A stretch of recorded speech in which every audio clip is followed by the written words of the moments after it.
मंत्री रक्षा खडसे यांच्या मुलीसोबतच तिच्या मैत्रिणीची छेड काढणाऱ्या 7 पैकी 3 जणांना आता अटक झालेली आहे आणि यामध्ये अनुज पाटील, अनिकेत भोई आणि किरण माळी यांचा समावेश आहे। तसंच एका अल्पवयीन मुलाला सुद्धा चौकशीसाठी ताब्यात घेण्यात आले। मुक्ताईनगर तालुक्यामधल्या कोथळी गावामध्ये संत मुक्ताई यात्रेमध्ये छेडछाडीचा प्रकार घडला होता आणि यानंतर मंत्री रक्षा खडसेंनी काल पोलीस ठाण्यामध्ये जाऊन आक्रमक भूमिका घेतली। आपल्या मुलीची छेड काढणाऱ्या तरुणांना अटक करण्याची मागणी त्यांनी केली होती। या घटनेमधील आरोपींना सोडणार नसल्याची घोषणा मुख्यमंत्र्यांनी केली आणि अखेर या प्रकरणी 3 जणांना अटक झाली आहे।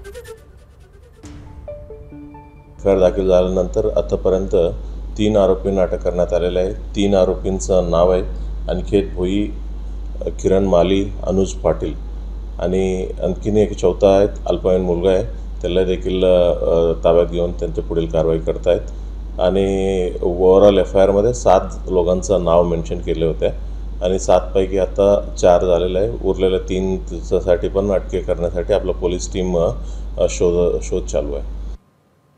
त्यामुळे जर केंद्रीय राज्यमंत्र्यांची मुलगी सुरक्षित नसेल तर मग सर्वसामान्य नागरिकांचं काय, असा सवाल खासदार संजय राऊत यांनी विचारलाय आणि यावरून नाना पटोले यांनी सुद्धा निशाणा साधला।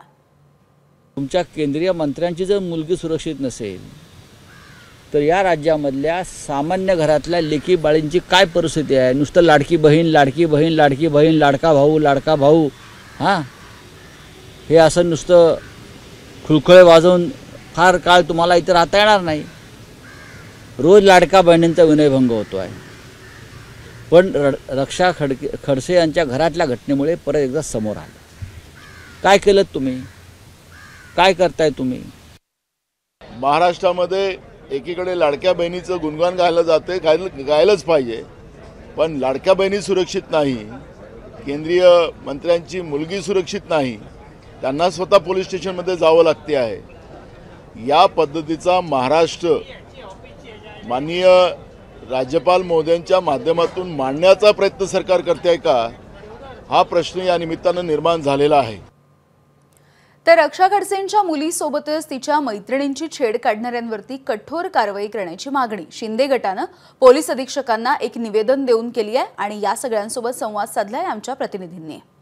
केंद्रीय मंत्री रक्षा खडसे यांच्या कन्येची आणि तिच्या मैत्रिणींची छेडखाना झाल्याचा प्रकार उघडकीस आला आणि त्यानंतर संपूर्ण राज्यात नव्हे तर देशभरामध्ये गदारोळ उठलेला होता। त्या पाठीमागील जर कारणाचा विचार केला तर शिवसेना शिंदे गटाचे कार्यकर्ते यामध्ये सहभागी असल्याचा आरोप करण्यात आला आणि खरं तर राजकारण सुद्धा यामुळे ढवळून निघालं। शिंदे गटाचे प्रतिनिधी आहेत, महिला प्रतिनिधी आहेत आणि त्यांनी पोलीस अधीक्षकांना आत्ताच निवेदन दिलेलं आहे। ताई, काय सांगाल, काय निवेदन आपण दिलेलं आहे पोलीस अधीक्षकांना? ज्या आरोपींना अटक केलेली आहे त्यांना कठोरात कठोर शासन व्हायला पाहिजे, जेणेकरून भविष्यात असे आरोपी उदयास यायला नको आणि त्यांना चोप बसायला पाहिजे। केंद्रीय मंत्री असलेल्या रक्षा त्यांच्या लेकासोबत जर असं होतं तर इतर महिलांचं कसं? आणि त्याच्यामध्ये पक्षाचा जो उल्लेख केला जातोय, कोणताही पक्ष किंवा कोणताही नेता आपल्या कार्यकर्त्यांना सांगत नसतो मुलींची छेड काढा, आणि शिवसेना हा मुलींच्या सुरक्षेसाठी ओळखला जाणारा पक्ष आहे। हा धर्मवीर आनंद दिघेंचा, बाळासाहेब ठाकरेंचा, एकनाथ शिंदे साहेबांचा पक्ष आहे। बदलापूरच्या एन्काउंटरने आम्ही सिद्ध केलेला आहे। तर रक्षाताई खडसेंनी हे पाऊल उचललं, एखाद्या वेळेस ते मागे थांबू शकले असते। अशा बऱ्याच महिला आहेत की त्यांच्या मुलींवरती अन्याय अत्याचार होतात तर त्या मागे पाऊल घेऊन घेतात की याच्यात न्याय मिळेल की नाही मिळेल, परंतु रक्षाताईंचे खरंच आम्ही कौतुक करतो की त्यांनी स्वतः हे पाऊल उचललेलं आहे। हा आरोपी शेवटी आरोपी आहे म्हणून आम्ही माननीय शिंदे साहेबांचे शिवसेना या पक्षाचे जिल्हा प्रमुख आहे आणि या महिलांनी आज आमच्या सरिताताई असतील सर्व सहकारी महिलांनी आज निवेदन दिलं SP साहेबांना।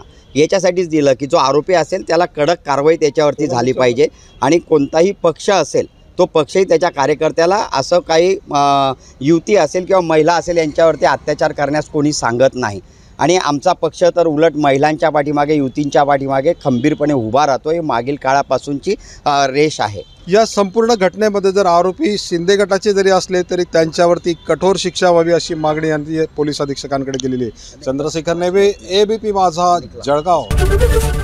ABP माझा, उघडा डोळे बघा नीट।